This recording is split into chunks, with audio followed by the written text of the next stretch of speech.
بسم اللہ الرحمن الرحیم۔ صلی اللہ علیہ وآلہ وسلم۔ تمام اہل اسلام کو السلام علیکم۔ میرے عزیزو، آج کی اس ویڈیو میں استغفار کے 8 فضائل و برکات بتانے جا رہا ہوں۔ اسلام بطور دین ایک مکمل ضابطہ حیات جو مسلمانوں کو بامقصد زندگی گزارنے کا مکمل طریقہ بتاتا ہے۔ اللہ تعالیٰ نے انسان کو اشرف المخلوقات بنایا، یعنی سوچنے سمجھنے کی صلاحیت دی، صحیح اور غلط کی آگاہی دی۔ اب یہ انسانی عقل پر منحصر ہے کہ وہ سیاہ کرتا ہے یا سفید کرتا ہے، لیکن انسان خطا کا پتلا ہے اور اللہ ہمیشہ اپنے بندوں کے ساتھ رحم کا معاملہ کرتا ہے۔ اس لیے اس نے مسلمانوں کے لیے ہدایت کا راستہ بھی کھلا رکھا، تاکہ اگر کوئی مسلمان گناہ کا مرتکب ہو جائے تو توبہ و استغفار سے فلاح کا راستہ پا سکے۔ استغفر اللہ، یا اللہ مجھ گناہ گار کو بخش دے، یہ ایک سادہ لیکن طاقتور دعا ہے۔ گناہوں کے بوجھ سے اگر دل باری ہو، ذہن پریشانیوں کا شکار ہو جائے تو استغفر اللہ کی ایک سادہ سی دعا آپ کے دل کو پرسکون کر دیتی ہے، جسے کسی بھی وقت جب بھی چاہے پڑھ سکتے ہیں۔ بلا شبہ توبہ استغفار کرنے سے اللہ اپنے بندے پر رحمت کے دروازے کھول دیتا ہے۔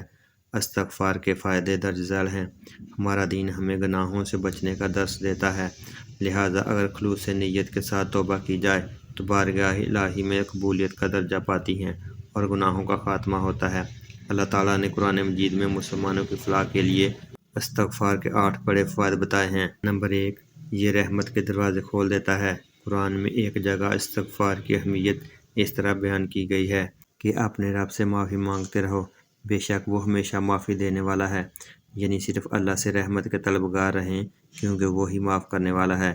ایک حدیث کے مطابق نبی کریم صلی اللہ علیہ وآلہ وسلم نے فرمایا کہ اللہ تعالیٰ ایسے شخص کو اپنے عرش کے سائے میں جگہ دے گا جس نے تنہائی میں اللہ تعالیٰ کا ایسے ذکر کیا کہ اس کے آنسو جاری ہو گئے۔ فائدہ نمبر 2، دولت اور اولاد میں برکت۔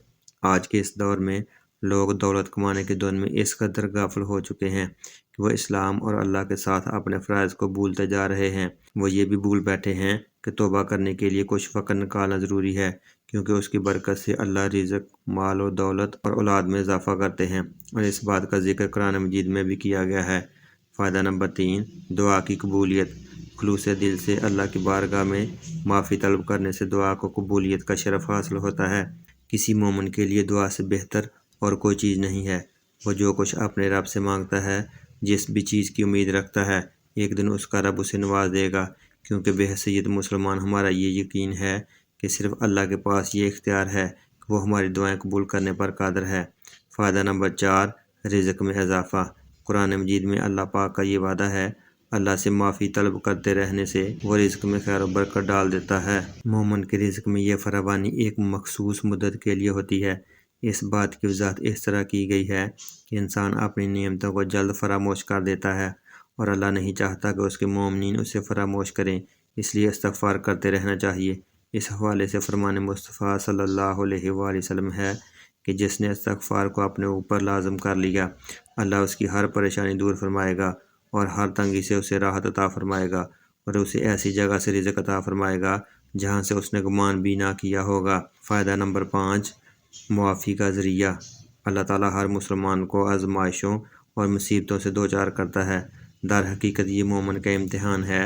اللہ اس طرح مومن کی اپنی ذات اور اسلام پر اعتقاد کی مضبوطی کو جانچتا ہے۔ ایسے وقت میں شکوہ نہیں، اللہ سے معافی مانگنی چاہیے، استغفار کرنا چاہیے، کیونکہ رب العالمین اپنے معافی کے طلبگار بندے کو سزا نہیں دیتا بلکہ معاف کرتا، اور عام زندگی میں ہمیں بھی یہی طرز عمل اختیار کرنے کا درس دیتا ہے۔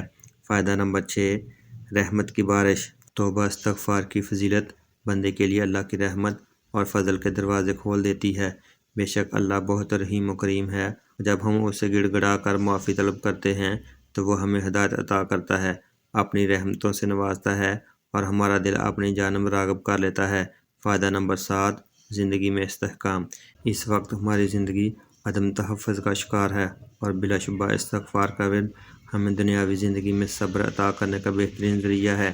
یہ ہمیں ذہنی، جذباتی اور روحانی طور پر مضبوط کرتا ہے۔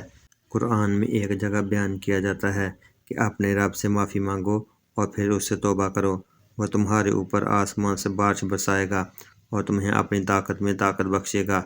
فائدہ نمبر 8، قرآن مجید میں استغفار کرنے والے سے اللہ نے وعدہ کیا ہے کہ وہ اس کو اپنے بے پناہ فضل سے نوازے گا، اس دنیا میں بھی اور آخرت میں بھی۔ قرآن میں اللہ اپنے بندوں سے مخاطب ہو کر فرماتا ہے کہ اور تمہارے لیے باغات مہیا کرو اور تمہارے لیے دریاؤں کا اسمان مہیا کرو۔